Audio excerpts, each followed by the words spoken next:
तो date sheet आ चुकी है और बहुत सारे बच्चों का यही डाउट है कि 28 फरवरी को इस बार फिर से केमिस्ट्री का पेपर है और क्या इस बार भी वही रिजल्ट दोहराया जाएगा जो पिछले साल हमने यहाँ पे लाखों बच्चों के साथ किया था। तो जवाब हाँ है।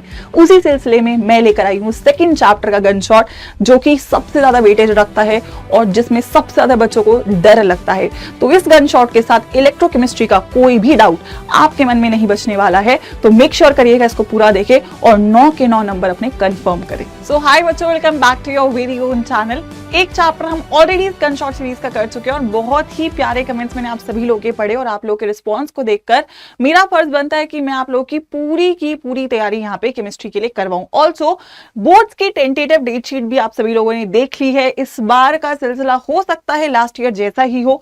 पेपर की डेट 28 फरवरी ही है जो जनरली रहती है केमिस्ट्री की। इस बार हमारे पास 7 दिन का गैप है और 7 दिन के लिए क्या बेहतरीन प्लान होगा उसके लिए आपको टेंशन लेनी ही नहीं है अगर आप यहाँ पे जुड़ चुके हैं। ऑलराइट, और उससे पहले ऑब्वियसली वो एक हफ्ता बहुत क्रूशियल है, लेकिन उससे पहले के जो 3 महीने हैं उससे भी ज्यादा क्रूशियल है और हमारा फर्ज यहाँ पे है कि आपके 3 महीने में आपका बेस्ट प्रिपरेशन यहाँ पे मैं करवा रही हूँ। आज मैं एक ऐसे चैप्टर को डील करवा रही हूँ जो कि सबसे ज्यादा वेटेज रखता है बोर्ड्स में भी, और अगर मैं क्लास 12th में आपके कॉम्पिटिटिव एग्जाम्स के सिलेबस की भी बात करूँ तो उसमें भी इलेक्ट्रोकेमिस्ट्री सबसे ज्यादा वेटेज रखता है। बहुत बच्चों के चैप्टर में प्रॉब्लम होती है, लेकिन इस वीडियो के अंत तक आपको ये चैप्टर पूरी तरीके से क्लियर हो रहा होगा। तो अंत तक पूरे के पूरे सेशन को फॉलो करिएगा ताकि इस चैप्टर का कोई भी डाउट ना बचे। और मुझे कमेंट्स में जरूर डाल के जाइएगा कि मैम इलेक्ट्रोकेमिस्ट्री से अब कोई भी क्वेश्चन अगर आएगा तो हम लोग उसे सही करके ही आएंगे। That is the amount of clarity जो हम लोगों को इस वीडियो के बाद हो गई है। तो इलेक्ट्रोकेमिस्ट्री को बच्चों स्टार्ट करेंगे। सबसे पहली बात, ऑल्सो जो भी आपके नोट्स है और अपडेट्स है वो मैं आपको टेलीग्राम पे शेयर कर रही हूँ, तो उसका लिंक भी आपको डिस्क्रिप्शन में मिल जाएगा और आप नाम से भी सर्च कर सकते हो। आयुषी शर्मा केमिस्ट्री के नाम से टेलीग्राम है जिसपे आपको नोट्स और सब कुछ मिल रहा होगा आने वाले सभी दिनों के लिए, तो इसको जरूर ज्वाइन कर लेना, ठीक है। अब चैप्टर देखो टफ क्यों होता है, क्योंकि कंफ्यूजिंग है, बहुत सारे फॉर्मुलेज है, तो आप लोगों को चैप्टर को समराइज कर लेना है ताकि आपके दिमाग में अलग अलग चीजें अलग अलग फोल्डर्स में बन जाए और जब पेपर में क्वेश्चन आए तो आप उसमें कंफ्यूज ना हो, ठीक है। तो अगर मैं चैप्टर की बच्चों बात करूं बहुत ही ब्रीफली हम लोग इसको समराइज कर रहे होंगे। 6 मेन टॉपिक्स हैं इस चैप्टर के, ठीक है। पीटीए जो आपका पीडीएफ है ये भी आपको मिल रहा होगा। इलेक्ट्रोकेमिकल सेल डेफिनेटली सबसे इंपॉर्टेंट है, इलेक्ट्रोकेमिकल सेल फर्स्ट पार्ट होगा। फिर कंडक्टेंस से क्वेश्चन आता है, फिर आता है इलेक्ट्रोलाइसिस से क्वेश्चन, फिर है बैटरीज जो थ्योरेटिकल पार्ट है, एंड फ्यूल सेल जो कि अगेन थ्योरेटिकल पार्ट है। तो इन 6 पार्ट्स में या 5 पार्ट्स में हम इस पूरे चैप्टर को कवर कर रहे होंगे और इसी सीक्वेंस में आपको याद भी रखना है, ठीक है। तो चीजों को ऊपर नीचे मत करना, जिस सेक्शन में मैं करवा रही हूं उसी तरीके से करिएगा। सबसे पहली बात इलेक्ट्रोकेमिस्ट्री क्या है, तो I think everyone should know. जैसे इलेक्ट्रो और केमिस्ट्री है, मतलब वो रिएक्शंस जिनमें या तो आप इलेक्ट्रिसिटी को यूज कर रहे हो या आप इलेक्ट्रिसिटी को प्रोड्यूस कर रहे हो, दोनों ही काम की अगर मैं बात करूं तो वो इलेक्ट्रोकेमिस्ट्री के अंदर आते हैं। तो इलेक्ट्रोकेमिस्ट्री में आपका प्रोडक्शन भी है और यूज भी है, यूज ऑफ इलेक्ट्रिसिटी भी है, जहां पे आपकी 2 सेल्स बन जाती हैं। अगर मैं दोनों सेल्स की बात करूं तो एक है आपकी इलेक्ट्रोकेमिकल सेल जिसका एग्जाम्पल आपका गैल्वेनिक या वोल्टेइक सेल भी हो सकता है, और दूसरा होगा इलेक्ट्रोलाइटिक सेल। दोनों में डिफरेंस पहले तो क्लियर होना चाहिए। इलेक्ट्रोकेमिकल सेल में आपका एक स्पॉन्टेनियस रिएक्शन होता है। स्पॉन्टेनियस का मतलब जो रिएक्शन खुद ब खुद हो, उसको कोई एनर्जी देने की जरूरत नहीं है, तो मतलब वो रिएक्शन हो रहा है तो वो प्रोड्यूस करेगा इलेक्ट्रिकल एनर्जी को, ठीक है, राइट। इस रिएक्शन में आपकी जो एनर्जी है प्रोड्यूस हो रही होगी, तो केमिकल से आप इसे इलेक्ट्रिकल में कन्वर्ट करेंगे। अगर मैं इलेक्ट्रोलाइटिक सेल की बात करूं तो यहां पे एक नॉन स्पॉन्टेनियस रिएक्शन होता है, ठीक है। तो अगर नॉन स्पॉन्टेनियस रिएक्शन है तो आप इसे एनर्जी दोगे और स्पॉन्टेनियस में कन्वर्ट करोगे, राइट। तो यहां पे आपकी इलेक्ट्रिकल एनर्जी कन्वर्ट होगी किसमें, केमिकल एनर्जी में। तो पहला डिफरेंस तो दोनों में यही है, ठीक है। उसके बाद अगर मैं बात करूं कैथोड और एनोड पे क्या क्या होने वाला है, तो यहाँ पे 2 प्रोसेसेस होते हैं, एक है रिडक्शन, एक है oxidation. Reduction is gain of electron, oxidation is loss of electron, ठीक है। तो हम वर्ड याद करते हैं कार से मतलब कैथोड पे हमेशा क्या होगा, रिडक्शन, तो एनोड पे हमेशा क्या होगा, ऑक्सीडेशन। यहाँ पे भी वर्ड रहेगा कार, मतलब कैथोड पे हमेशा क्या होगा, रिडक्शन, और एनोड पे हमेशा क्या होगा, ऑक्सीडेशन, ठीक है। इसके अलावा अगर मैं साइंस की बात करूं तो आप वर्ड में लगाओगे P और N, यानी कि कार्प और कार्ट। मतलब कैथोड इज पॉजिटिव तो एनोड हो गया नेगेटिव, कैथोड इज नेगेटिव तो एनोड हो गया पॉजिटिव। तो आपको सिंबल्स के साथ याद रखना है दोनों ही सेल्स का डिफरेंस। इसके अलावा अगर मैं बोलूं तो इलेक्ट्रोकेमिकल सेल एक डबल कंपार्टमेंट सेल है, जैसा कि आप देख सकते हो, एक कंपार्टमेंट में कैथोड, एक में एनोड, और ये सिंगल कंपार्टमेंट सेल है, एक ही डब्बे में दोनों इलेक्ट्रोड्स। ठीक है, साथ में यहाँ पे एक सॉल्ट ब्रिज होता है जिसका काम क्या होता है, सर्किट को कंप्लीट करना। ठीक है, सर्किट को कंप्लीट करेगा और सेल को न्यूट्रल रखेगा।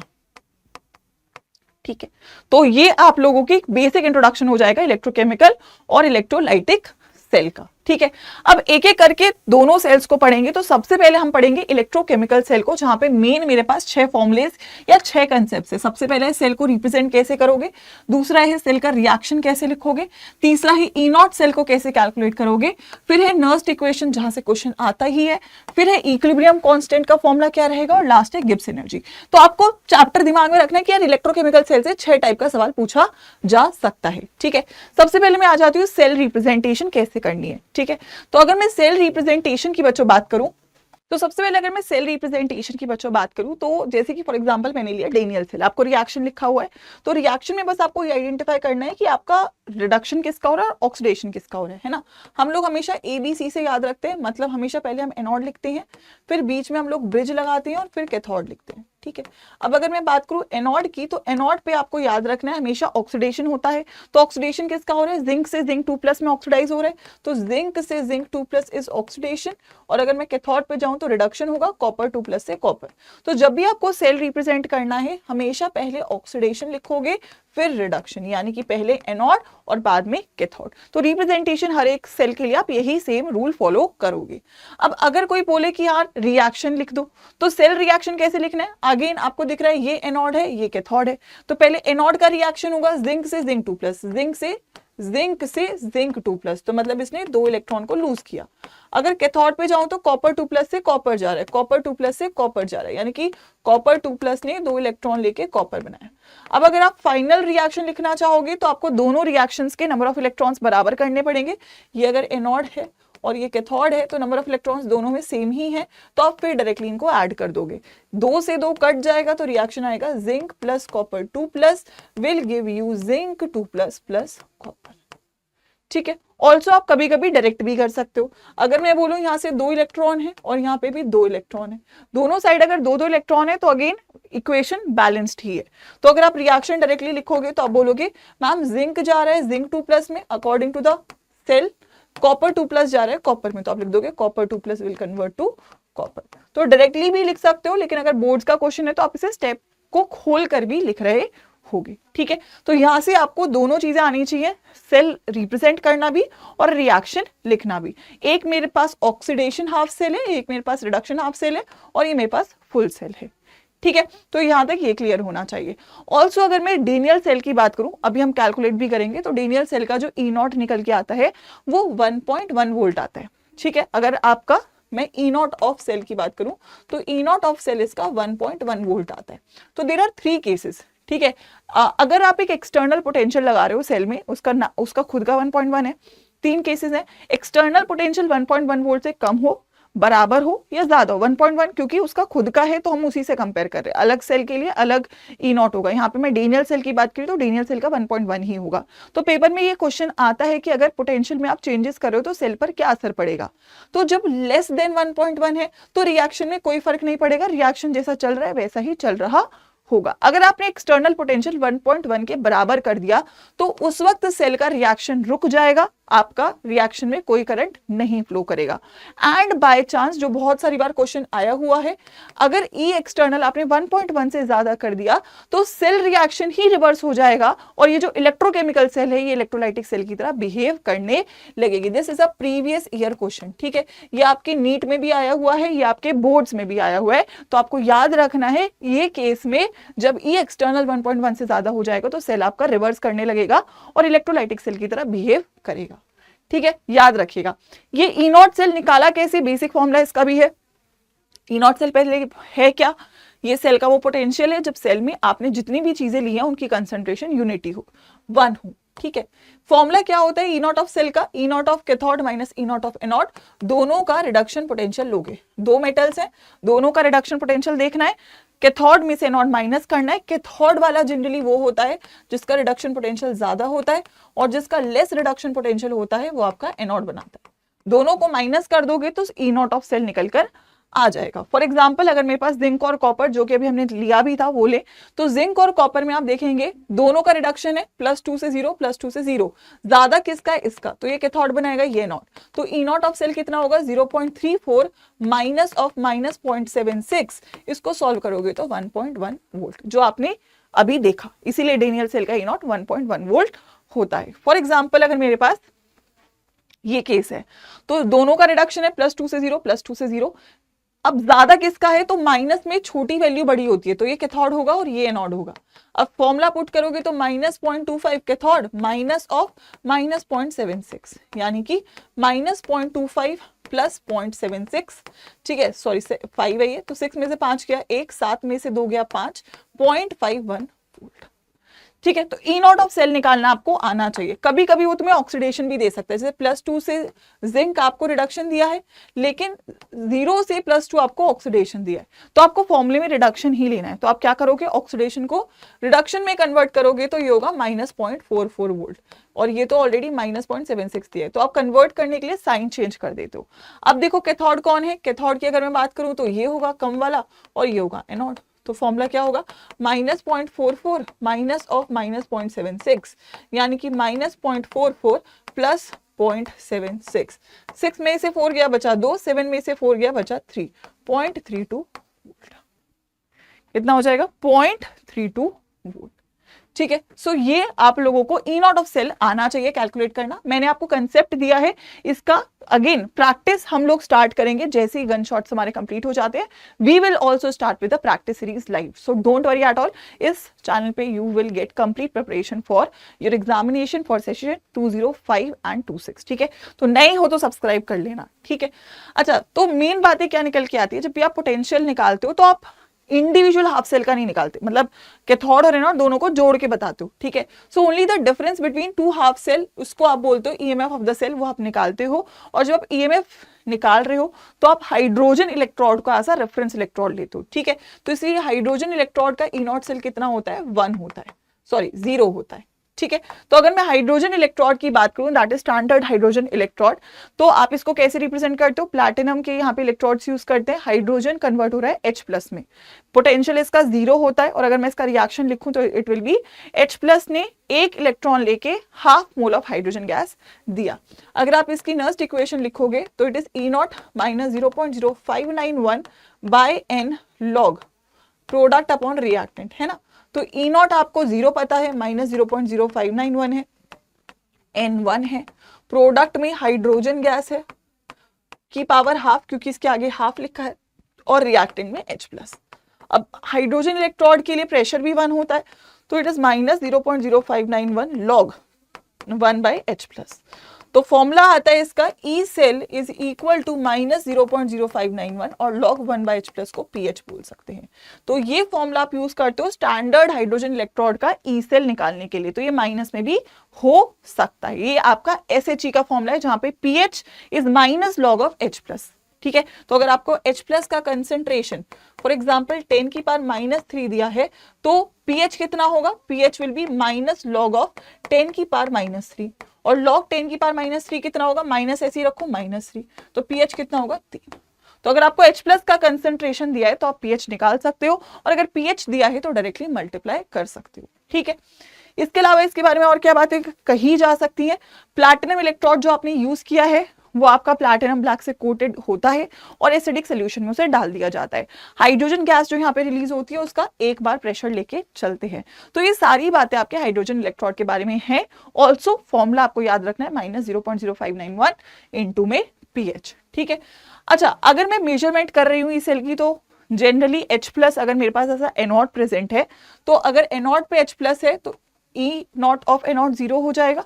उस केस में E naught of cell E naught of cathode के बराबर होगा अगर मेरे पास हाइड्रोजन इलेक्ट्रोड प्रेजेंट है तो। फॉर एग्जांपल सेल है हाइड्रोजन सेल कॉपर, ये एनोड ये कैथोड, तो एनोड 0 है तो कैथोड कितना होगा, केवल आपका 0.34, यानी कि अगर मैं यहाँ पे बोलूं पहले सेल को देखो, फर्स्ट सेल में it is E naught of copper minus E naught of H plus, copper का E0 0.34 होता है, इसका 0 होता है, तो आंसर 0.34। वही उसने बोला अगर एनोड आपका हाइड्रोजन सेल है तो E0 of cell is E0 of cathode के बराबर। E0 of cathode 0.34, E0 of cathode यहाँ पे 0.76 माइनस का होता है, तो E0 ऑफ सेल भी वही है। E0 of cell is equal to E0 of cathode अगर E0 of anode hydrogen cell है। ठीक है, हाइड्रोजन सेल है तो ये जो है वही पूरा सेल का होगा। सेल कॉपर का 0.34 होता है, जिंक का -0.76 होता है, वही E0 ऑफ सेल हो जाएगा, क्योंकि आप जीरो की तो कोई वैल्यू ही नहीं है ना, जीरो कुछ भी लगाओ आप, माइनस करने से कोई फर्क ही नहीं पड़ेगा। ठीक है, तो इस बात का याद रखना है। इसके अलावा अच्छा, पॉजिटिव और नेगेटिव E0 का क्या मतलब है ये भी याद रखना। अगर कोई E0 पॉजिटिव है मतलब 0 से ज्यादा है, ठीक है, 0 से ज्यादा है, अगर 0 से ज्यादा है पॉजिटिव है तो ऑब्वियसली ये मोर है रिडक्शन पोटेंशियल, ये लेस है रिडक्शन पोटेंशियल, तो जो मोर है उसका रिडक्शन होगा।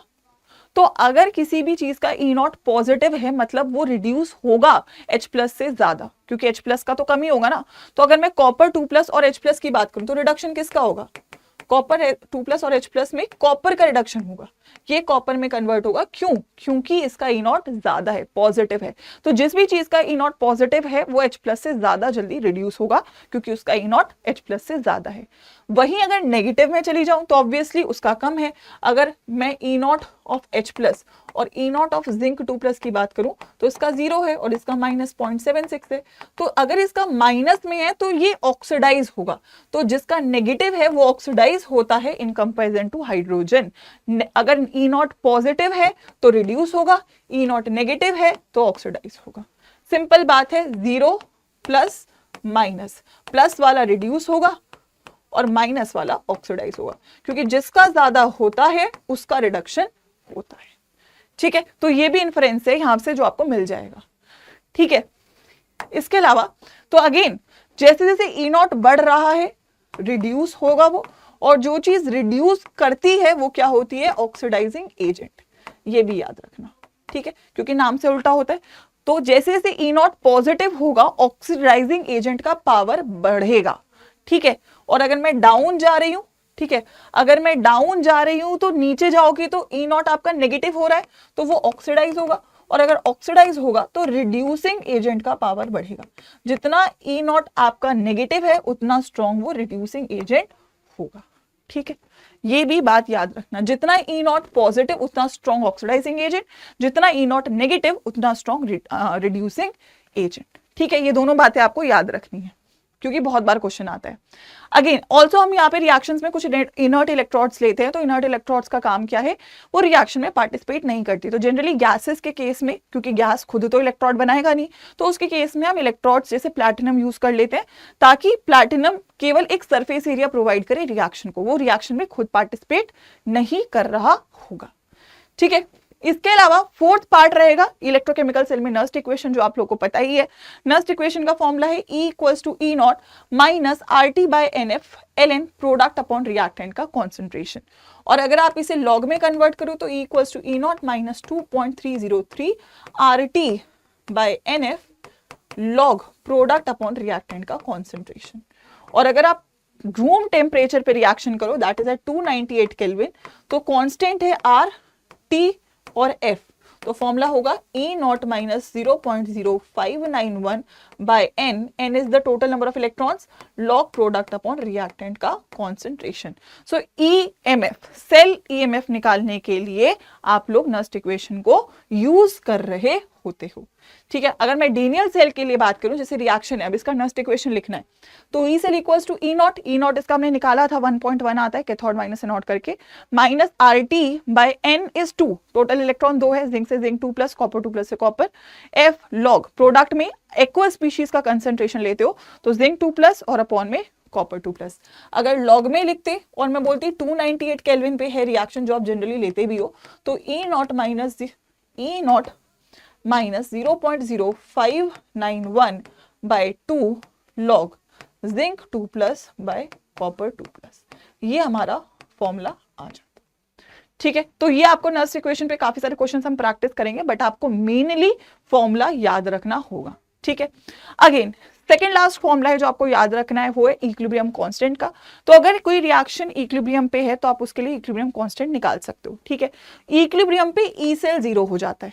ठीक है, तो again E naught equals to E cell अगर मैं बोलूं E cell equals to E naught minus 0.059 by N log product upon reactant होता है। अब अगर ये 0 है तो it is E naught minus 0.059 by N log product upon reactant को आप के इक्विलिब्रियम बोल देते हो, और अगर आप ई नॉट उधर ले जाओगे तो it is 0.059 by N log K equilibrium, ये फॉर्मूला। ठीक है, अब अगर आपको लॉग के इक्विलिब्रियम लेना है यहां से लॉग के सी, तो कितना हो जाएगा एन ई नॉट बाय 0.0591, और अगर केवल के सी लेना है तो लॉग की पावर में अगर कुछ है तो उसको आप 10 की पावर में ले हुए, लॉग का बेस 10 होता है, if log a equals to x तो a होगा 10 की पावर x, तो ये होगा 10 की power n e naught by 0.0591। n तुमको पता है नंबर ऑफ इलेक्ट्रॉन्स है, e नॉट आपको कैथोड माइनस एनोड करके आ गया, और ये कांस्टेंट है। ठीक है, तो ये मेन बस फॉर्मूला है जो आपको याद रखना है। लॉग के सी निकलवाएगा तो 10 की पावर में मत लेके जाना, और अगर के सी या के इक्विलिब्रियम निकलवाएगा तो उस वैल्यू को 10 की पावर में ले जाओगे। ठीक है, लास्ट फॉर्मूला है गिब्स फ्री एनर्जी का। गिब्स फ्री एनर्जी बेसिकली आपको work done of a cell बताती है, और गिब्स फ्री एनर्जी आपको रिएक्शन की स्पॉन्टेनिटी भी बताती है। अगर डेल्टा जी नॉट आपका नेगेटिव होगा, जिसका फॉर्मूला है n F E naught, n number of electrons, F 96500 coulomb, ठीक है, और E naught is E naught of cathode minus E naught of anode. ठीक है, तो यहां से अगर आपका आंसर नेगेटिव आ गया है तो आंसर रिएक्शन क्या होगा, स्पॉन्टेनियस। ठीक है, तो स्पॉन्टेनियस होने के लिए डेल्टा जी नॉट नेगेटिव चाहिए और E naught of cell positive चाहिए। ठीक है, ये कंडीशन है स्पॉन्टेनियस रिएक्शन की। फॉर्मूला बहुत सिंपल है, डेल्टा जी नॉट निकलवाएगा, मल्टीप्लाई करोगे जूल पर मोल में आंसर आपको मिलेगा। याद रखना आगे माइनस का सिंबल रहेगा। ठीक है, तो वैसे delta G is this minus N F E cell. अगर कंसंट्रेशन स्टैंडर्ड लेके चल रहे हो, 1 मोलर लेके चल रहे हो, तो आप उसे डेल्टा जी नॉट लिख सकते हो माइनस एन एफ ई। ठीक है, so that is the complete formula of Gibbs free energy. तो हमारे यहाँ पे से 6 फॉर्मूले आ जाते हैं। सबसे पहले सेल रिप्रेजेंटेशन आना चाहिए एबीसी, उसके बाद ई नॉट ऑफ सेल का फॉर्मूला आना चाहिए E naught of cathode minus E naught of anode, SHE का फॉर्मूला आना चाहिए E cell equals to minus 0.0591 into pH. उसके बाद आपको लॉग केसी का फॉर्मूला आना चाहिए n E naught by 0.0591, and lastly delta G naught का फॉर्मूला आना चाहिए minus N F E naught. ठीक है, यहां से आपको एक क्वेश्चन डेफिनेटली बनने वाला है, तो आप लोग को इसका ध्यान रखना है। अब आ जाते हैं सेकंड इंपॉर्टेंट पार्ट पे, that is conductance. Simple theoretical questions पूछेगा। कंडक्टेंस के लिए पहले 4 मेन फॉर्मुलेज आपको आने चाहिए जो आप बचपन से पढ़ते आ रहे हो, resistance, resistivity, conductance, conductivity. Resistance का फॉर्मूला है रो एल बाय ए, आपने पढ़ा है, तो यहां से रो हो जाएगा, that is R A by L. ठीक है, अब रेजिस्टेंस का उल्टा होता है कंडक्टेंस, तो कंडक्टेंस को आप जी से शो करते हो 1 बाय आर, तो 1 by R is 1 by rho A by L, और 1 बाय रो को आप बोलते हो के ए बाय एल, क्योंकि 1 by rho is K which is conductivity, 1 by rho is conductivity, K is 1 by rho. ठीक है, तो यहां से के कितना हो जाएगा अगर मैं बोलूं, दैट इज इसका उल्टा हो जाएगा 1 by R L by A, 1 by R L by A, और 1 बाय आर होता है जी, जी एल बाय ए। तो आपको चारों फॉर्मूले आने चाहिए। रेजिस्टेंस से आए रेजिस्टिविटी, रेजिस्टेंस का उल्टा कंडक्टेंस, रेजिस्टिविटी का उल्टा कंडक्टिविटी। ठीक है, सभी की एसआई यूनिट भी आनी चाहिए। ठीक है, अगर मैं बोलूं तो रेजिस्टेंस की एसआई यूनिट ओम होती है, इसकी एसआई यूनिट ओम मीटर हो जाएगी, मीटर स्क्वायर से मीटर कटेगा। इसकी एसआई यूनिट सीमेन होती है या फिर ओम इनवर्स होती है, और इसकी एसआई यूनिट क्या होगी, दैट इज आपका सीमेन सेंटीमीटर इनवर्स या फिर ओम इनवर्स सेंटीमीटर इनवर्स। ठीक है, डन है। साथ ही में याद रखेंगे एक और term cell constant which is d star, जिसको आप एल बाय ए बोलते हो। ठीक है, ये फिक्स होता है फॉर अ पर्टिकुलर सेल, क्योंकि ये सेल कंस्ट्रक्शन के बारे में बताता है। इसकी यूनिट होगी मीटर इनवर्स या सेंटीमीटर इनवर्स। आप सारे फॉर्मूले इसके टर्म्स में भी लिख सकते हो। तो अगर मैंने बोला R equals to rho L by A है, ठीक है, rho equals to R A by L है। ठीक है, अगेन इसके बाद G इक्वल्स टू के ए बाय एल है, और K equals to G L by A है। तो अगर आप इसे G स्टार के टर्म्स में लिखोगे तो it is row into G star, this is R by G star, this is K by G star, and this is G into G star. ठीक है। ऑल्सो अगर मैं के की बात करूं तो के आपका क्या है, कंडक्टिविटी, इसका नाम क्या है, कंडक्टिविटी। और इसी को आप क्या बोल सकते हो इसके अलावा, स्पेसिफिक कंडक्टेंस। ये दोनों एक ही चीज होती है, स्पेसिफिक कंडक्टेंस भी इसी का नाम होता है। ठीक है, तो रेजिस्टेंस, रेजिस्टिविटी, कंडक्टेंस, कंडक्टिविटी, और कंडक्टिविटी को ही स्पेसिफिक रेजिस्टेंस भी बोल देते हैं। ठीक है, क्लियर है, फॉर्मूला भी क्लियर होना चाहिए और ऐसा यूनिट यहां से क्वेश्चन आएगा। इसी से जुड़ता हुआ जो कंसेप्ट है वो है मोलर कंडक्टिविटी का। तो मोलर कंडक्टिविटी सिंपल क्या है, अगर आपने केवल एक मोल ऑफ इलेक्ट्रोलाइट लिया है तो उससे जो कंडक्टेंस पैदा हो रही है उसी को आप मोलर कंडक्टिविटी बोल देते हो। ठीक है, तो डेफिनेशन तो यही है कि अगर एक मोल ऑफ इलेक्ट्रोलाइट लिया है उस वक्त जो कंडक्टेंस है वही आपकी कंडक्टिविटी या मोलर कंडक्टिविटी कहलाती है, जिसको आप लैम्डा एम से शो करते हो।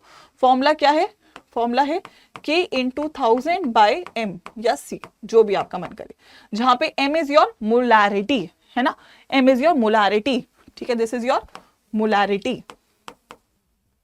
And K is your conductivity. ठीक है, ऑल्सो ऐसा यूनिट क्या है लैम्डा एम की, siemens centimetre square mole inverse. क्या है, siemens centimetre square mole inverse. Very nice. आइए, अच्छा उसके बाद एक क्वेश्चन कहां से आएगा, डाइल्यूशन से। डाइल्यूशन का असर पड़ता है कंडक्टेंस, कंडक्टिविटी, मोलर कंडक्टिविटी तीनों के ऊपर। ठीक है, टॉकिंग अबाउट कंडक्टेंस, देखो जितने ज्यादा आयंस होंगे उतना ज्यादा कंडक्टेंस होगा, और जितना ज्यादा आयंस का मूवमेंट होगा उतना ज्यादा कंडक्टेंस होगा, दोनों ही चीजें चाहिए। अगर आप डाइल्यूशन करते हो तो तुम क्या कर रहे हो, वॉल्यूम बढ़ा रहे हो, और वॉल्यूम बढ़ाने से क्या होगा, आयंस को मूव करने की जगह ज्यादा मिलेगी तो वो ज्यादा मूव करेंगे। तो अगर मैं बोलूं अगर आप डाइल्यूशन करेंगे तो आप लोग वॉल्यूम बढ़ाएंगे, और वॉल्यूम अगर आप बढ़ाएंगे तो आयंस की मूवमेंट यानी कि मोबिलिटी ऑफ आयंस बढ़ेगी, तो इसीलिए आप बोलोगे कंडक्टेंस बढ़ेगा। ठीक है, तो डाइल्यूशन से कंडक्टेंस बढ़ता है क्योंकि मोबिलिटी ऑफ आयंस इंक्रीज होता है। Let's talk about conductivity. अगर मैं कंडक्टिविटी की बात करूं तो कंडक्टिविटी आपकी number of ions per unit volume पे डिपेंडेंट है।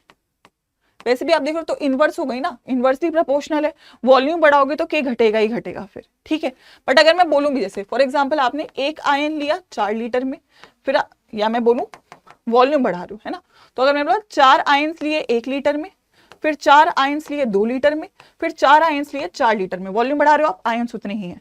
तो यहाँ पे 1 लीटर में 4 आयन, 1 लीटर में 2 आयन, 1 लीटर में 1 ion, number of ion per unit volume decrease हो रहा है। ठीक है, तो number of ions per unit volume decrease होता है, इसीलिए कंडक्टिविटी डिक्रीज करता है डाइल्यूशन के साथ। ठीक है, याद रखना के का बहुत बार क्वेश्चन आता है। टॉकिंग अबाउट मोलर कंडक्टेंस, ठीक है, तो मोलर कंडक्टेंस 2 पार्ट में है, स्ट्रॉन्ग और वीक। स्ट्रॉन्ग इलेक्ट्रोलाइट और वीक। स्ट्रॉन्ग इलेक्ट्रोलाइट के आयंस तो सारे टूटे ही हुए हैं, तो यहाँ पे मैक्सिमम आयंस है, इट हैज मैक्सिमम आयंस। ठीक है, तो ऑल्सो वॉल्यूम बढ़ रही है तो फिर केवल आयंस की मूवमेंट ही बढ़ रही है, मोबिलिटी ऑफ आयंस बढ़ रहा है। ठीक है, तो यहां से आप बोलेंगे लैम्डा एम इसलिए बढ़ जाएगा क्योंकि मोबिलिटी ऑफ आयंस बढ़ेगा। लेकिन अगर मैं वीक इलेक्ट्रोलाइट की बेटा बात करूं तो वीक इलेक्ट्रोलाइट के लिए आप बोलोगे कि मैम मैक्सिमम आयंस नहीं है, क्योंकि वो वीक इलेक्ट्रोलाइट है तो ऑब्वियसली मैक्सिमम आयंस नहीं होंगे। ठीक है, तो और जो डिग्री ऑफ डिसोसिएशन है इसकी आपकी 100% नहीं होगी, क्योंकि स्ट्रॉन्ग इलेक्ट्रोलाइट का डिग्री ऑफ डिसोसिएशन 100% होता है, और डिग्री ऑफ डिसोसिएशन का फॉर्मूला क्या होता है, K/C। अगर आप डाइल्यूशन करोगे तो C घटेगा, कंसंट्रेशन घटेगा, और अगर कंसंट्रेशन घटेगा तो अल्फा बढ़ेगा, इनवर्सली प्रोपोर्शनल है। तो अगर आप डाइल्यूशन करोगे तो मैम C घटेगा, तो मैम अल्फा बढ़ेगा, तो मैम नंबर ऑफ आयंस बढ़ने लगेंगे, और मैम मोबिलिटी तो पहले ही बढ़ रही थी वॉल्यूम की वजह से। तो दोनों फैक्टर्स यहाँ पे आपकी कंडक्टेंस को बहुत ज्यादा बढ़ा देंगे।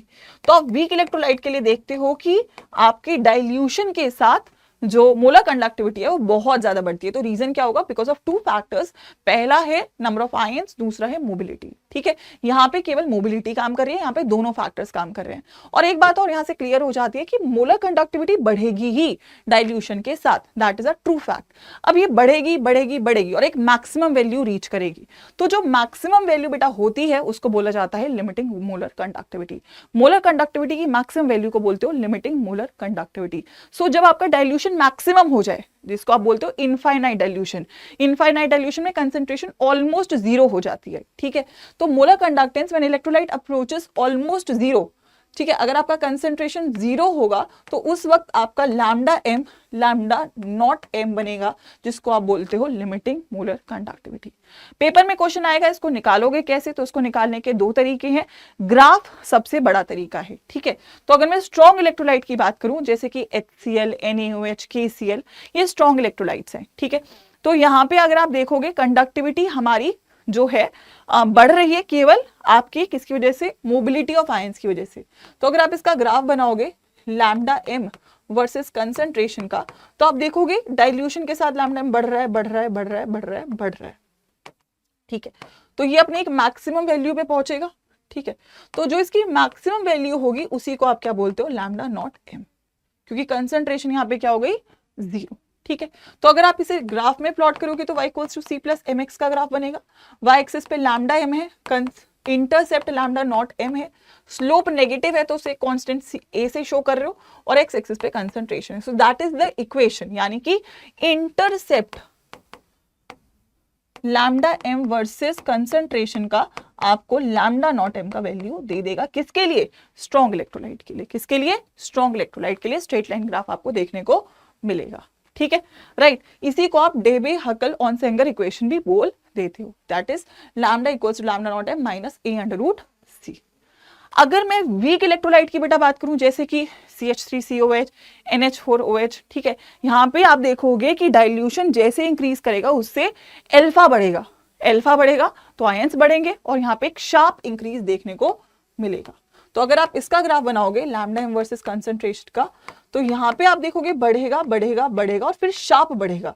तो यहाँ पे आपको कर्व मिलता है, ठीक है। क्यों मिला कर्व, क्योंकि इस पॉइंट पे आप देखोगे कि यहाँ पे आपकी नंबर ऑफ आयंस बढ़ गए होंगे, और नंबर ऑफ आयंस बढ़ते ही लैम्डा m बहुत ज्यादा बढ़ गया। तो क्या आप यहाँ से लैम्डा नॉट m निकाल सकते हो, तो आप बोलोगे यहाँ से नहीं निकाल सकते, क्योंकि कभी भी इसको टच ही नहीं करेगा आपके लैम्डा m के बार को, ठीक है। तो कहां से निकालोगे, तो यहाँ आप निकालते हो कोहलरैश लॉ से, ठीक है।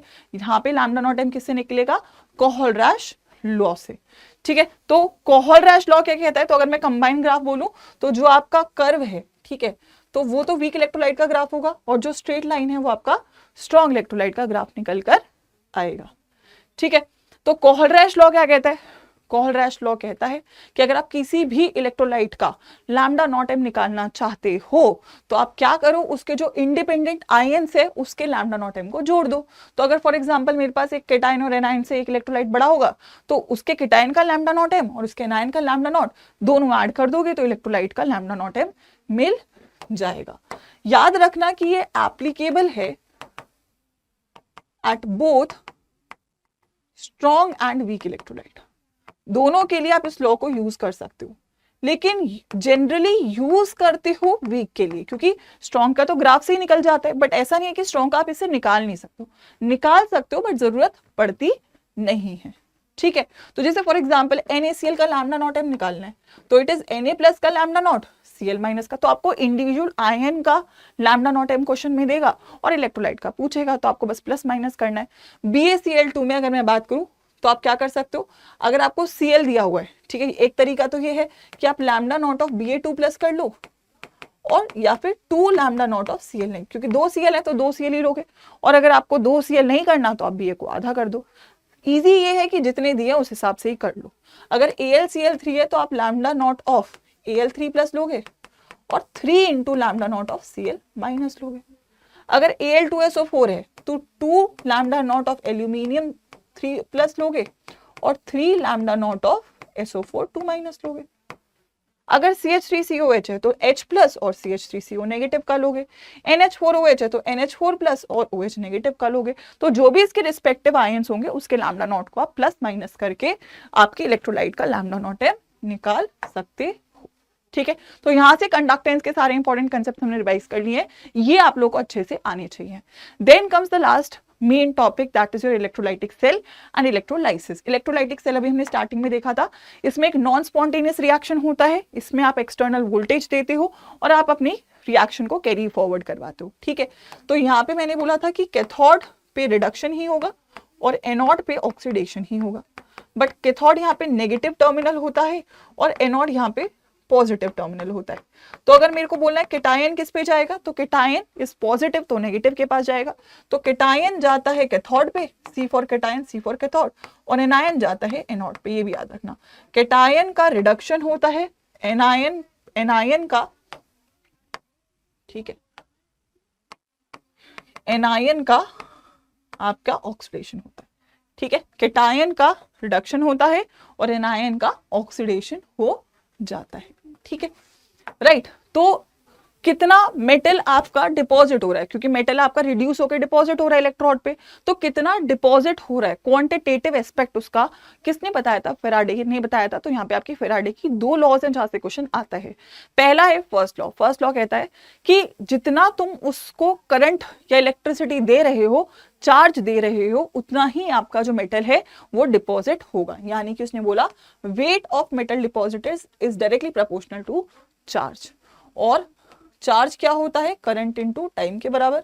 तो यहां से कांस्टेंट आया, that was Z, Z Q, यानी कि जेड आई टी। ये आपका फॉर्मूला होता है फर्स्ट लॉ का, जहां पे Z is your electrochemical equivalent.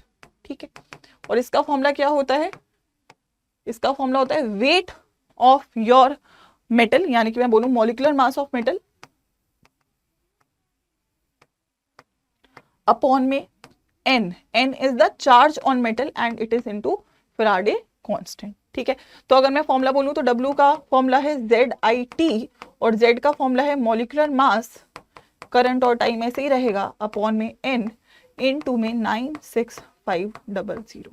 तो ये आपको weight of the metal deposited का फॉर्मूला रहेगा। ठीक है, जहां पे आप बोलोगे मैम मॉलिक्यूलर मास तो आपको पता है मेटल का ही लोगे, आई चार्ज है, करंट है एम्पियर में, टी टाइम है सेकंड में, N is the charge on metal, charge on metal, और वेट आपको किस में मिलेगा, ग्राम। तो आपको सारा डेटा देके एक कोई चीज पूछ लेगा तो आपको फॉर्मूला यहाँ पे याद रखना होगा। ठीक है, फर्स्ट लॉ से ही बेटा आएगा सेकेंड लॉ। सेकेंड लॉ कहता है कि अगर तुमने दो सेल को सेम टाइम तक सेम चार्ज दिया या सेम आपने करंट दिया, इसका मतलब ये भी हुआ ना, सेम टाइम सेम करंट मतलब सेम चार्ज दिया, तो आप ये बोलोगे कि उसका वेट और जेड एक दूसरे के डायरेक्टली प्रोपोर्शनल होगा। ठीक है, मतलब अगर एक सेल है W1 इक्वल्स टू Z1IT और एक सेल है W2 इक्वल्स टू Z2IT, अब दोनों का अगर IT सेम है तो W1 bye Z1 equal to W2 bye Z2 हो जाएगा, और अगर ऐसा है तो आप इसे W1 bye W2 equal to Z1 bye Z2 लिख सकते हो। ये फॉर्मूला यूज कर सकते हो, बट ये फॉर्मूला कब यूज करोगे, जब दो सेल की बात कर रहा है और दोनों सेल को सेम टाइम तक सेम करंट दे रहा है, तो उस वक्त आप इस फॉर्मूले को यूज कर पा रहे होगे। ठीक है, सभी लोगों को क्लियर है, राइट है। तो ये दो फॉर्मूले हैं आपको लॉ के जो याद रखने हैं फर्स्ट और सेकेंड लॉ के लिए। ठीक है, ऑल्सो 1 फेराडे आपका क्या होता है, 96500 कूलम पर मोल के बराबर होता है। It is the charge carried bye 1 mole of electron. ठीक है, तो ये फेराडे लॉ का समरी है, दोनों फॉर्मूले याद रखने, यहां से आपको क्वेश्चन देखने को मिल सकता है। ठीक है, लास्ट टॉपिक रहेगा प्रोडक्ट ऑफ इलेक्ट्रोलाइसिस। जब आप इलेक्ट्रोलाइसिस करोगे, मैंने अभी भी बोला कि कैथोड पे हमेशा क्या जाएगा, केटायन, और एनोड पे हमेशा क्या जाएगा, एनायन। ठीक है, केटायन का होगा रिडक्शन और एनायन का होगा ऑक्सीडेशन। तो अगर आपके पास एक केटायन और एक एनायन है तो कोई प्रॉब्लम ही नहीं है, आप केटायन को कैथोड पे ले जाके रिड्यूस कर दो और एनायन को एनोड पे ले जाके ऑक्सीडाइज कर दो। ठीक है, कोई दिक्कत नहीं है। लेकिन अगर आपके पास एक्वस सोल्यूशन है तो एक्वस सोल्यूशन में आपके पास होगा पानी, और पानी के पास है H+ और OH-। तो आपका जो केटायन है उसका कॉम्पिटिशन होगा किसके साथ, H+ के साथ, और जो आपका एनायन है उसका कॉम्पिटिशन होगा OH- नेगेटिव के साथ। ठीक है, अब केटायन में जिसका रिडक्शन पोटेंशियल ज्यादा होता है, ठीक है, अगर मैं बोलूं मोर रिडक्शन पोटेंशियल जिसका होगा उसका क्या होगा, रिडक्शन। ठीक है, उसका क्या होगा, रिडक्शन। तो हमने अभी भी पढ़ा था जिसका E0 पॉजिटिव होगा मेटल का उसका रिडक्शन होगा। ठीक है, अगर E0 उस मेटल का नेगेटिव होगा तो उस केस में H+ का रिडक्शन होगा। ठीक है, तो यहाँ पे कौन से मेटल होंगे, कॉपर होता है, सिल्वर होता है, प्लैटिनम होता है, ठीक है, गोल्ड होता है, ठीक है, मरकरी होता है। याद रखना जितने भी महंगे मेटल्स होते हैं केवल वो H+ से जीतते हैं, क्योंकि इन्हीं का पॉजिटिव होता है, बाकी सब मेटल का नेगेटिव होता है। बाकी सभी मेटल के केस में आपको हाइड्रोजन गैस मिलेगी ऑन कैथोड, ठीक है, बाकी सब में आपको हाइड्रोजन। अब यहाँ पे जिसका लेस रिडक्शन पोटेंशियल होगा ऑब्वियसली उसका ऑक्सीडेशन होगा। तो अगर आप रिडक्शन पोटेंशियल के टर्म्स में जाओगे तो अगर मैं बात करूं, चाहे आप कोई भी नाइट्रेट ले लो, nitrate NO3 negative, sulphate SO4 2 negative, phosphate PO4 3 negative, सभी का आपका पोटेंशियल क्या होता है, ज्यादा होता है OH नेगेटिव से। तो उन सभी के केस में OH नेगेटिव आपका जीतता है, तो आपको ऑक्सीजन गैस रिलीज होती है सभी के साथ एनोड पे, ठीक है। केवल और केवल क्लोराइड के केस में, ऑल्दो क्लोराइड का भी OH नेगेटिव से कम ही होता है, लेकिन क्लोराइड जीत जाती है। रीजन होता है वो ज्यादा पोटेंशियल इसके साथ ऑक्सीजन कंज्यूम कर लेता है, और क्लोराइड के केस में क्लोरीन गैस आपकी रिलीज होती है, ठीक है। तो एक्वस सॉल्यूशंस में याद रखिएगा, कोई महंगा मेटल है तो डिपॉजिट होगा, अगर उसके अलावा सभी में हाइड्रोजन गैस मिलेगी। अगर कोई और एनायन है तो ऑक्सीजन गैस जाएगी, लेकिन अगर Cl नेगेटिव है तो क्लोरीन गैस रिलीज होगी, ठीक है। तो अगर मैं बोलूं मेन आपका देखो मेन प्रोडक्ट्स, जैसे आपके पास मोल्टन NaCl है तो अभी एक्वस नहीं है, तो यहाँ पे आपके पास Na+ है और Cl- है, तो कैटायन जाएगा कैथोड पे और एनायन जाएगा एनोड पे। तो products is sodium and chlorine. लेकिन अगर एक्वस है तो H+ है, OH- है, Na+ है और Cl- है, सॉरी हाँ। तो H+ और Na+ में कौन जीतेगा, Na+ तो मैंने बोला नहीं था महंगा है, तो H+ जीतेगा, तो यहाँ पे आपको हाइड्रोजन गैस मिलेगी। OH और Cl में कौन जीतेगा, मैंने बोला OH के साथ Cl हमेशा जीतता है, तो क्लोरीन, तो यहाँ पे क्या मिलेगा, हाइड्रोजन और क्लोरीन, और NaOH आपका इलेक्ट्रोलाइट लिक्विड में पड़ा हुआ होगा, क्योंकि ये रिएक्शन में नहीं जा पाया, तो ये आपको कैथोड पे मिला और ये आपको एनोड पे। अगर CuSO4 है तो कॉपर 2+ है, SO4 2- है, H+ है और OH- है, तो कॉपर और H+ में कौन जीतेगा, कॉपर, मैंने बोला महंगा मेटल है तो कॉपर। SO4OH में OH ऑक्सीजन, तो क्या मिलेगा, कॉपर ऑक्सीजन, ठीक है। अगर एक्वस कॉपर सल्फेट है कॉपर के इलेक्ट्रोड्स के साथ, अगर कॉपर के इलेक्ट्रोड्स के साथ है तो आप देखोगे क्या कहते हैं, कैथोड पे तो आपको कॉपर ही मिला, लेकिन एनोड पे भी उस केस में आप याद रखना आपको कॉपर मिल जाएगा, क्योंकि डिसॉल्व कर जाता है, क्योंकि एक्सेस में आपको प्रेजेंट है। तो प्योर कॉपर मिलता है आपको किस पे, दैट इज कैथोड पे, और इम्प्योर कॉपर मिलता है आपको किस पे, एनोड पे। ये स्पेशल केस है, याद रखिएगा। डाइल्यूट H2SO4 की अगर मैं बात करूं तो H+ है, SO4 2- है और OH- है, तो H+ ही मिलेगा, कैटायन में तो एक ही ऑप्शन है, और SO4 और OH में ऑक्सीजन मिलता है, तो ऑक्सीजन, तो यहाँ पे प्रोडक्ट क्या होंगे, हाइड्रोजन एंड ऑक्सीजन। तो ये समरी है जो आपको याद रखनी है, जिनसे आप क्वेश्चंस को लगा पाओगे। H+ के आगे केवल ये मेटल्स जीतेंगे, वरना हमेशा हाइड्रोजन गैस मिलेगी। जनरली इसमें भी आपको कॉपर ही देगा, तो कॉपर अगर कभी भी मिल गया है तो कॉपर जीतेगा। एनायंस में हमेशा ऑक्सीजन ही जीतता है until and unless Cl negative हो। Cl नेगेटिव के केस में क्लोरीन गैस जीत जाएगी, ठीक है। तो ये समरी याद रखेंगे। लास्ट टॉपिक है इस चैप्टर का बैटरीज। बैटरीज मेनली दो टाइप की हैं, प्राइमरी और सेकेंडरी बैटरी। प्राइमरी बैटरी आपको पता है रिचार्ज नहीं कर सकते, सेकेंडरी बैटरी आप रिचार्ज कर सकते हो। प्राइमरी बैटरी का एग्जांपल ड्राई सेल, जो छोटी बैटरी आती है आपकी रिमोट में डलती है, मरकरी सेल, ठीक है। सेकेंडरी बैटरी में लेड स्टोरेज है, निकल कैडमियम। सबका समरी मैंने डाला है जो आपको याद रखना है। प्राइमरी बैटरी में फॉर एग्जाम्पल मैं ड्राई सेल की बात करूं जो आपके रिमोट्स में डलती है, एनोड का रिएक्शन, कैथोड का रिएक्शन, रिएक्शन याद रखना है बोर्ड्स के लिए। Electrolyte is NH4Cl and ZnCl2 और इसका वोल्टेज है -1.5 वोल्ट, ठीक है। तो ये आपका नॉर्मल बैटरी है जो कि आपकी रिमोट्स वगैरह में डलती है। मरकरी सेल को बटन सेल भी बोलते हैं, तो इसके रिएक्शंस याद रखने हैं। कहाँ पे यूज करते हो इसको आप, मरकरी सेल को आप यूज कर लोगे वॉचेस में, ठीक है, कैमरा में। तो ये रिएक्शन टेबल याद रखनी है प्राइमरी सेल के लिए, ये नॉन रिचार्जेबल है। सेकेंडरी सेल में आपका लेड स्टोरेज बैटरी है, बहुत बार रिएक्शन आता है एनोड का, कैथोड का। कहाँ पे यूज करते हो याद रखना है, बहुत बार पेपर में आता है, ऑटोमोबाइल्स और इन्वर्टर में। फिर है निकल कैडमियम। निकल कैडमियम जाना जाता है आपकी लॉन्ग बैटरी लाइफ के लिए, ठीक है। रिएक्शन आपके सामने है, रिचार्जेबल है, लॉन्ग बैटरी लाइफ है, थोड़ी कॉस्टली है, तो इसको आप पावर बैंक्स में, कैलकुलेटर्स में, वहां पे इसको यूज करते हो। तो दोनों टेबल्स याद रखनी है। बोर्ड्स में तो पक्का ही सवाल आता है, कॉम्पिटिटिव में ज्यादा नहीं आते बट आ सकते हैं, अब आने शुरू हो चुके हैं क्योंकि, ठीक है, उसके बाद लास्ट है फ्यूल सेल। फ्यूल सेल बहुत इंपॉर्टेंट, डेफिनेटली यहाँ से पेपर में क्वेश्चन आता है। फ्यूल सेल का पहला काम कन्वर्ट करती है एनर्जी जो फ्यूल्स को जला के निकल रही है, कंबशन ऑफ फ्यूल से जो एनर्जी निकलती है उसको आप इलेक्ट्रिसिटी में कन्वर्ट करते हो। हाई एफिशिएंसी है, इकोनॉमिकल या बोलूं एनवायरमेंटल फ्रेंडली है, ये इसका एडवांटेज भी होगा। ठीक है, हाइड्रोजन, इसका रिएक्शन अगर मैं बोलूं एनोड पे आप देख रहे हो H2O है, कैथोड पे O2 है, तो ओवरऑल रिएक्शन में वाटर प्रोड्यूस करते हैं। इसको कहाँ पे यूज किया गया था? अपोलो स्पेस प्रोग्राम में भी इसको यूज किया गया था। तो यहाँ से आपको 3 नंबर का क्वेश्चन आता है जनरली। एक तो पूछेगा इसका यूज क्या है, इसका एडवांटेज क्या है, इसका रिएक्शन क्या है। तो ये सारी चीजें आपको फ्यूल सेल के बारे में याद रखनी होगी। Last point is corrosion. Corrosion is metal का डिग्रेडेशन। मेटल जब ऑक्सीजन ऑक्सीडाइज होता है तो वो कोरोड होता है, जब वो मॉइस्चर या ऑक्सीजन की प्रेजेंस में आता है। जैसे कि अगर मैं बोलूं आयरन का रस्टिंग, तो जब आयरन का रस्टिंग होता है तो रस्ट का फॉर्मेशन होता है, ठीक है, विच इज आपका रेड ब्राउन कलर का होता है।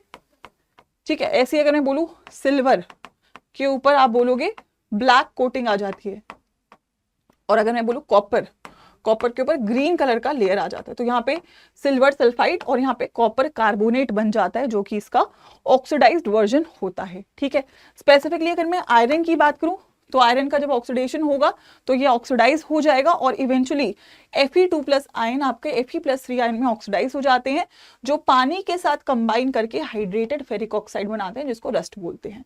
तो कभी कभी ये पॉइंट्स डायरेक्टली आपको फॉर्मूला भी पूछा जा सकता है, तो ये आप लोग को याद रखना होगा। ठीक है, इसी के साथ चैप्टर कंप्लीट है। अगर इसको अवॉइड करना है तो 3 तरीके हो सकते हैं। आप इसको क्या कर सकते हो, कोट कर सकते हो, पेंट कर सकते हो, ऑयल इसके ऊपर लगा सकते हो, जो कि आप करते भी हो जब कूलर होते हैं उस पर पेंट किया जाता है। इसके ऊपर कोई ऐसा मेटल लगा दो जो ज्यादा इससे एक्टिव हो, मतलब कि अगर कोई आप आयरन की बात करोगे तो अगर आप आयरन का रस्टिंग प्रिवेंट करना चाहते हो तो आप एक ऐसा मेटल इसके ऊपर लगा दो जिसका ऑक्सीडेशन पोटेंशियल आयरन से ज्यादा हो, क्योंकि अगर उसका ऑक्सीडेशन पोटेंशियल आयरन से ज्यादा होगा तो उसका ऑक्सीडेशन हो जाएगा, जैसे कि जिंक या मैग्नीशियम। जिंक के साथ अगर आप करते हो तो उसको गैल्वेनाइजेशन भी बोलते हो। ठीक है, जिंक के साथ करने को गैल्वेनाइजेशन भी बोल देते हैं। ठीक है, इसके अलावा आप अलॉयज बना सकते हो जो कि कोरोजन को रेजिस्ट कर रहे होते हैं। तो ये आपका पूरा चैप्टर है जो मैंने आप लोगों के लिए कर दिया है सब समराइज। आई थिंक आप सभी लोगों ने अगर पूरा फॉलो किया है तो आपके दिमाग में सारी चीजें क्लियर हो गई होंगी। वीडियो को 2 से 3 बार देख लेना, डाउनलोड कर लेना, और जब भी आपको रिवाइज करना है इसे 2x पे देख लेना। प्लस नोट्स बनाने पड़ेंगे। इसके नोट्स टेलीग्राम पे, मैं जैसे ही ये वीडियो कंप्लीट होगा आपको टेलीग्राम पे मिल जाएगा, लिंक डिस्क्रिप्शन और पिन कमेंट्स में भी होगा। लेकिन आपको ये चैप्टर कैसा लगा, क्या आपको ये गन शॉट वाकई में कमाल लगा, ये जरूर कमेंट्स में डाल के जाना। तो मैं आपको बस एक ही चीज दिल से मांगूंगी, वो ये है कि मेरे को एक्स्ट्रा मेहनत करनी है, वो मैं करूंगी आप सभी लोगों के लिए, लेकिन मेरे को आपकी तरफ से बस वो प्यार चाहिए कि यार वो जो नीड है वो आप लोगों को है कि मैम ये सेशन आप हमारे साथ पूरी तरीके से हमें प्रिपेयर करवाइए। तो एक एक कमेंट, बस इतना मैं आप लोगों के बिहाफ पे चाहूंगी। अगर आप इस वीडियो को पूरा देख रहे हो, क्या आप लोगों को सच में ये चैप्टर क्लियर हुआ, क्या आप इसे रिकमेंड करते हो, ये आप अपना ऑनेस्ट रिव्यू मुझे कमेंट्स में डाल के जाइएगा। एंड इसी के साथ मैं आपको अगला चैप्टर लेकर मिलूंगी केमिकल काइनेटिक्स में, जिसके बाद आपका फिजिकल केमिस्ट्री मेरी तरफ से कंप्लीट हो रहा होगा और फिर हम लोग अगले सेक्शन की तरफ पढ़ेंगे। ठीक है, ऑल्सो शॉर्ट सेक्शन में मैं आपके लिए काफी इन्फॉर्मेटिव शॉर्ट्स बना रही हूँ, तो उसको भी आप पैरेलली शॉर्ट रिवीजन के लिए यूज कर सकते हो। 1 मिनट्स में चैप्टर रिवीजन जो हम कर रहे हैं। एंड बहुत जल्दी हम लोग लाइव भी मिल रहे होंगे, तो कौन कौन चाहता है कि जल्दी से जल्दी हम लाइव मिलें, ये भी मुझे कमेंट में बताइएगा। ठीक है, तो let's meet in the next gun shot. Session को लाइक कर देना और कमेंट में जरूर बताना कि आप लोगों को कैसा लगा ये इलेक्ट्रोकेमिस्ट्री का पूरा रैपिड रिवीजन।